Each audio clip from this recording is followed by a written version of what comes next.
The evening sky over the Wyoming frontier glowed with a dying ember warmth, streaked with reds and golds that stretched endlessly across the wild horizon, as though the heavens themselves were holding their breath for what was about to unfold. And down below, riding hard through the whispering sagebrush, came rancher Jacob Holt, boots pounding against the stirrups and heart thundering louder than his. Horse's hooves, driven by the terror of knowing his two small daughters, Emma and Claire, had been snatched away by a ruthless outlaw who had stalked the trading post trail for weeks. Jacob's breath cut like knives in his chest as he pushed his horse harder, memories of his wife Mary's gentle voice echoing painfully through him. Because after losing her to winter fever 3 years ago, he had become both father and mother to his girls, waking before dawn to braid their hair, teaching them to feed colts, reading them Mary's old Bible at night, and doing everything he could to fill the void he never spoke about. Yet nothing could prepare him for tonight, when desperation made the world shrink to a single thread of hope he chased across the fading light. When he reached the old abandoned trading post, at a lone structure of rotting boards and broken windows, Jacob froze, seeing his daughters clutched by a scar-faced outlaw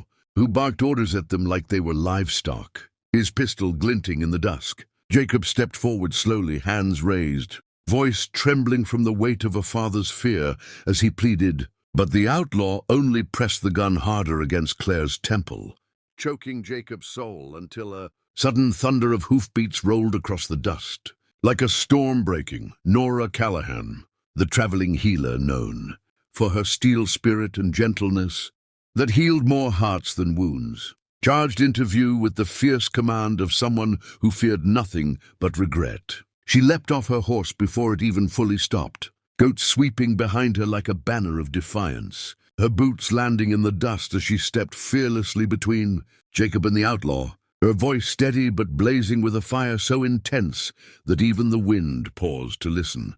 She lifted her hands, offering herself without a tremor as she said, "Let the girls go. Take me instead." And Jacob felt something inside him collapse and rebuild all at once, because Nora, who owed them nothing, stood there like an unbreakable shield, willing to sacrifice her life. For 2 children she had only helped through fevers and nightmares, yet had loved in silence like they were her own. The outlaw sneered, tightening his grip, ready to use her as leverage.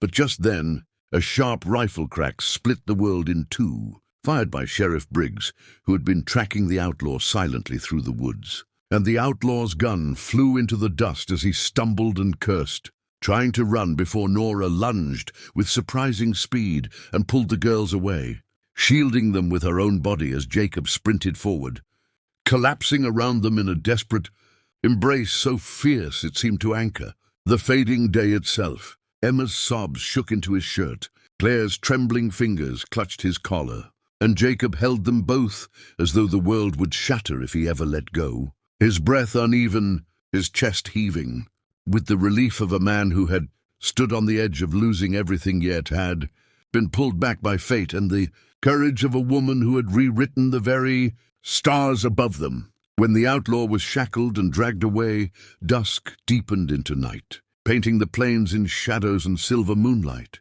and Jacob rose with his daughters still clinging to his sides. When he turned to Nora, he saw her brushing dust from her coat, cheeks flushed, eyes soft but weary, and in her gaze he saw a truth he had denied for too long, that she had silently filled the empty spaces in his children's lives, stepping in wherever the darkness grew too heavy, whether it was soothing nightmares during thunder, tending scraped knees with lavender salve, or whispering strength into Emma's fears when the ranch storms roared. Standing under that wide-open sky, Jacob felt words claw up his throat, and before fear could stop him, he stepped closer and whispered the confession, carved from the depths of his breaking heart. "Put them down. I'll pay whatever it takes. My girls need a mother." Not meant as a bargain, but as a truth too heavy to hold alone.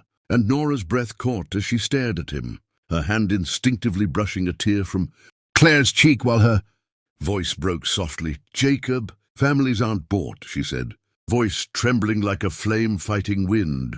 They're chosen. Emma looked up, her small hand reaching for Nora's as she whispered, "Please, stay." And that tiny plea, soaked with innocence and longing, shattered the last walls around Nora's heart. She knelt, pulling both girls into her arms as tears glimmered like tiny stars in her eyes, and Jacob watched as his children clung to her with the desperate hope only motherless hearts know. Slowly Nora rose to her feet and took Jacob's hand in her own, fingers intertwining with a promise deeper than words. And beneath the rising moon, silver and vast, shimmering like a blessing, across the plains, the four of them stood, as a new family forming not from blood, but from bravery, love, and the raw, untamed magic of the Wild West, that had always shaped broken souls into something stronger.